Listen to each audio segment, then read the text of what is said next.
right, welcome back. Today we're going to be doing part C of homework 3, process dynamics and controls. And what we're going to be doing today, we're going to use the Routh-Hurwitz criteria to find the maximum controller gain for our closed loop controller, for which we found the transfer function in our previous parts. We're going to apply these criteria to find where that max controller gain is for this controller.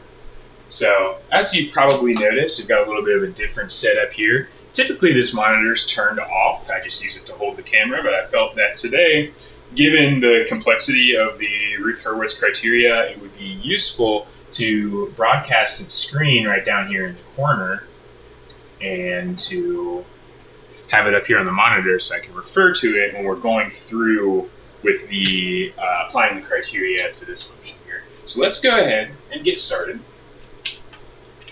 So what we're going to do first is we're going to take our previous transfer function here and we're going to plug in that are the actual values for our GP, our GM, and our GC. We know that our GC is just our proportional controller gain, our KC, our GM is just 1, and then previously we figured out that our GP, our process transfer function, is just K over our tau s plus 1 cubed. So let's go ahead and get started with plugging those in. So we know that H3 equal is K over tau s plus 1 cubed times R KC, all divided by 1 plus RK over tau s plus 1 cubed times KC times 1. And then once we distribute this out, what we're going to get is K times KC divided by tau s plus 1 cubed plus KC. And then we can go ahead, in fact, let's distribute this out to get a very large polynomial of tau cubed s cubed plus 3 tau squared s squared plus 3 tau s plus 1. And this large polynomial is going to be this polynomial they talk about in the Routh-Hurwitz criteria, that nth degree polynomial that we're going to put into the structure so that we can find where our right-hand poles are. Because the first column of that array, whenever there's a sign change, that is one of your right-hand poles. That is a solution where the real portion of that root is non-negative, which is going to be one of our right-hand poles. So we're going to try to avoid those. That's how we're going to find our maximum controller gain. But this polynomial is going to be that polynomial we're going to apply to this Routh-Hurwitz criteria. So let's go ahead and plug that into our equation. Got our KC divided by tau cubed s cubed plus 3 tau squared s squared plus 3 tau s plus 1 plus KC. Now that we've got this polynomial, we can put it into the structure that they're talking about here. So as you can see, we've got our an minus 1. That's just the first part of each of these portions of the polynomial. So putting it into this array, we're going to get a tau cubed. Right under that, we're going to have 3 tau squared. Then we come up to here, where we're going to have our 3 tau. And then in the bottom here, it's just going to be R1 plus KC. And now that we've got our initial part of this array put together, we can go ahead and find our B1, and how we're going to do that based off of the structure they give us down here. So we're going to multiply these two values out, and then we're going to subtract that multiplication by these two values. So what that's going to come out to is B1 is going to equal 3 tau squared times 3 tau minus tau cubed times 1 plus KKC.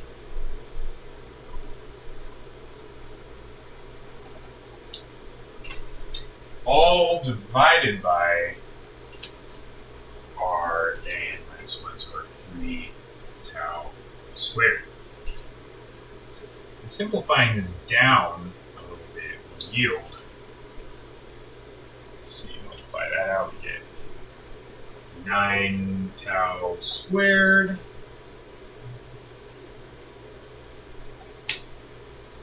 or 9 tau cubed, I should say, minus tau cubed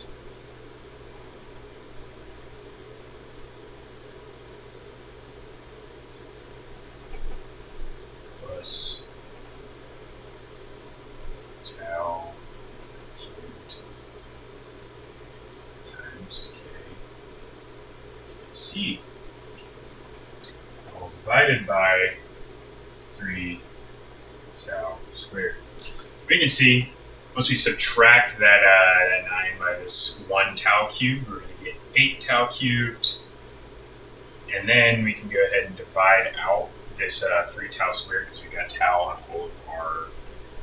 all up in the numerator. So what that's going to finally come together to look like is our B1 is going to equal 8 over 3 tau plus 1 over 3 times tau KC. That is all correct.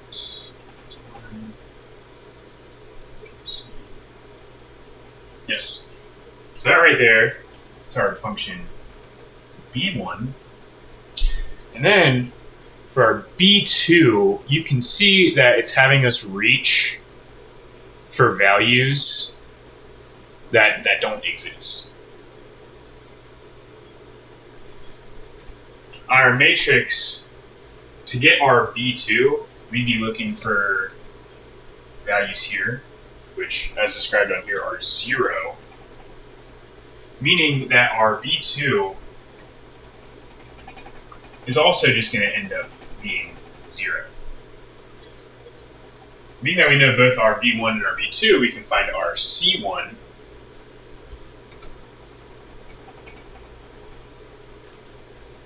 And our C1, does this take the form of on here, is our B1 times A at n minus 2i plus 1. So that's our B1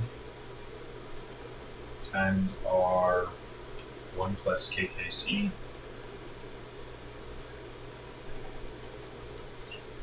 minus 0, as our second one has our B2 in there, which we already determined that our B2 is 0. It's all divided by B1. As we can see here, our B1s will cancel. 0 goes away, meaning that C1 just equals 1 plus KKC. So now we've got all of the values in our left-hand column that we're going to have. The rest are just going to be zeros going down from there.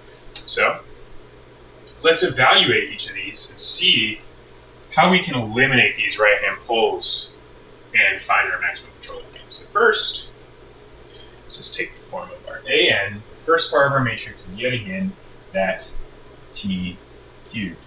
We're going to know this t cubed is always going to be positive because the time constant must be positive. So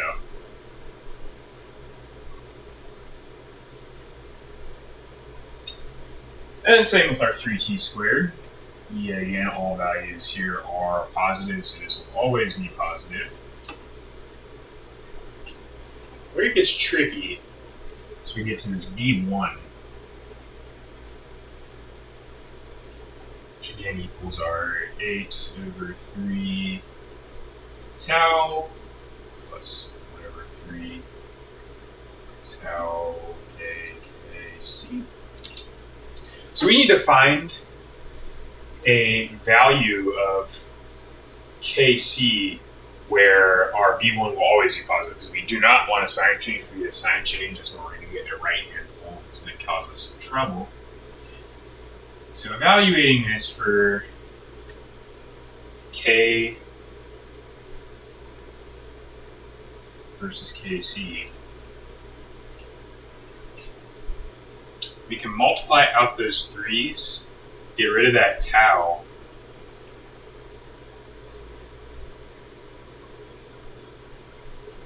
and find that k, kc, or not kc, or k must be greater than 8 over r kc for this to always be positive. And finally, for C1, we also need this to always be positive, so that we don't have any of these right-hand poles. So we're going to say our C1, which we determined to be 1 plus kkc. It's rather trivial. We know that k, kc, k times kc must be greater than -1, so that our C1 is always above 0, always positive. So now, I believe that we have determined where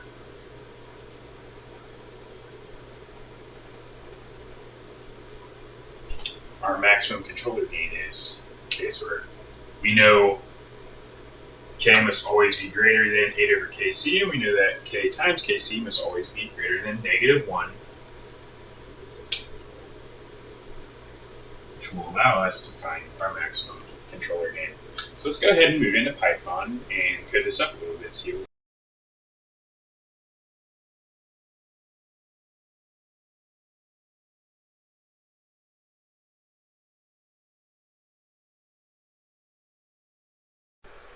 Alright, so unfortunately my microphone was muted the entire time I was doing the coding section of this video, so I'm just going to do a voiceover of what my workflow is here. You can clearly see that I'm talking in the video. I was looking back at the board to look at our GM, our GC, and our GP.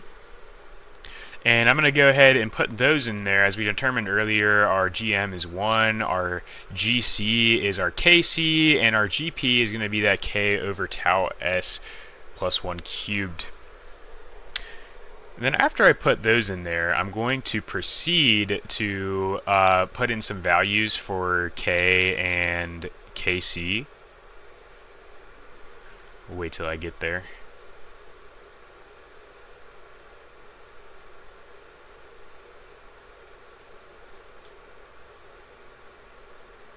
There we go. And I think I'm about to, I put in an initial guess for our KC as just being 1, and then I go to put in our K as the value at the Routh-Hurwitz criteria, which is that 8 over KC, because the problem asks for what our eventual graph is going to look like both at the criteria and slightly above and below. So I went ahead and just started out at right at that criteria, putting in 8 over KC.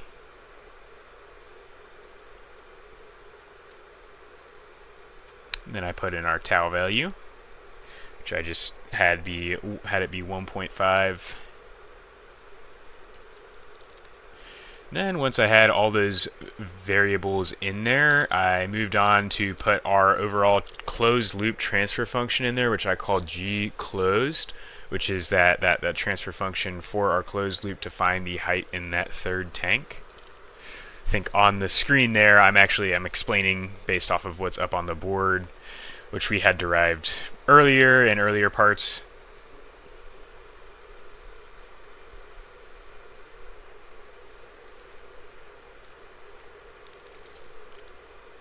Just putting in that GP times our GC over our 1 plus GP times GC times GM.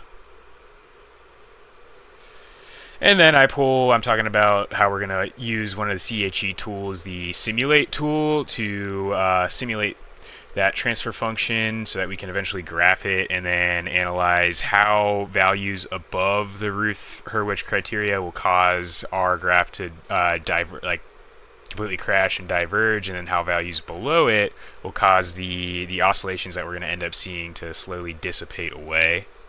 But I'll wait until we get there to explain that. Just putting in I put in the lambda, and then I decided to do 5,000 time steps of 0.1 seconds. So that's what that n equals 5,000, and then our dt is 4.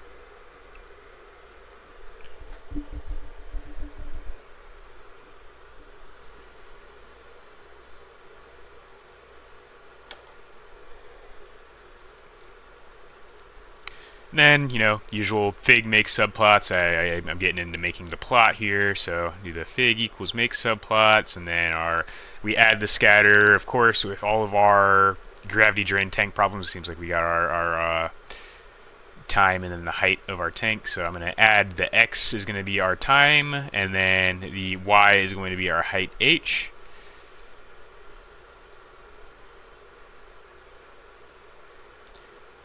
And I just do mode lines.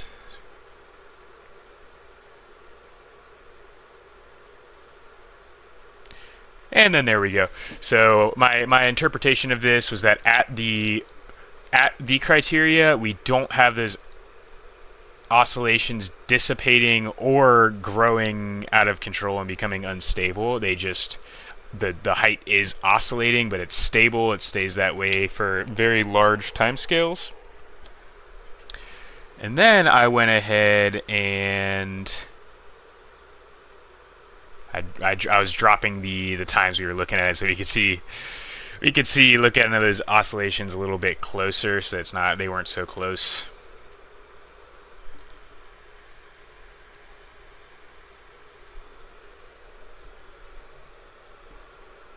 Explaining again that the oscillations were stable. And then next I do another important part of the problem. I add 1 to the value that's just at the criteria, putting us above the criteria. Or I think I add 0.1 at first, and then I add a little bit more so we can see how going too much farther above that value causes it to dramatically become unstable and diverge. As you can see here, I didn't have enough points in there to really see the effect at such a marginal increase, so I bumped it up to 5,000 again. And there you can see at above the Routh-Hurwitz criteria, all those oscillations become unstable, and over time they start to diverge like crazy. Then I go on to add even more, so we can see like the farther above that criteria we are, the more unstable it becomes. So in the end, I add 1. Which obviously makes it go just unbelievably unstable, up to like 400,000 for our height values. So we can see that Routh-Hurwitz is valid. It does determine where our maximum controller gain is and when it starts to become unstable. And then I move on to subtract 0.1 to see what happens there. And as you can see, those oscillations start to dissipate once we are below the Routh-Hurwitz. So once we're below it, all the oscillations continue, but they begin to deteriorate over time, which makes sense if we were below that criteria, as the oscillations would die down versus begin to expand like crazy. Which again validates the idea that the Routh-Hurwitz criteria are a valid criteria for determining when your controller gain is going to become unstable. And even more, I was just altering some things to make the effect more dramatic. So as you can see there, with even farther below, we're getting less and less oscillations over time. Though it is important to note, as we were talking about in part 1, we want our K to be as big as possible, because like we were saying before, the bigger our K is, the closer we're actually going to get to our set point. We're going to reduce that offset. That's what we figured out in part 1. So it might be advantageous to... at that point, I broke the function because I was playing around with making our KC real big.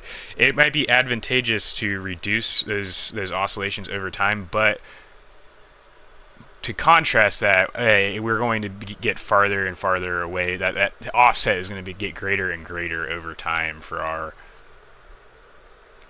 our system if our K is too small. So we can see why it would be beneficial to find that maximum controller gain, so we can have our K be as high as possible without our system becoming unstable. Now, I think here I'm just concluding, making the conclusion statements, same stuff I'm saying in this voiceover, making my conclusions. But I think that is about it for the homework. Sorry we had to do a voiceover here. I had my microphone muted on that headset, but that's about it.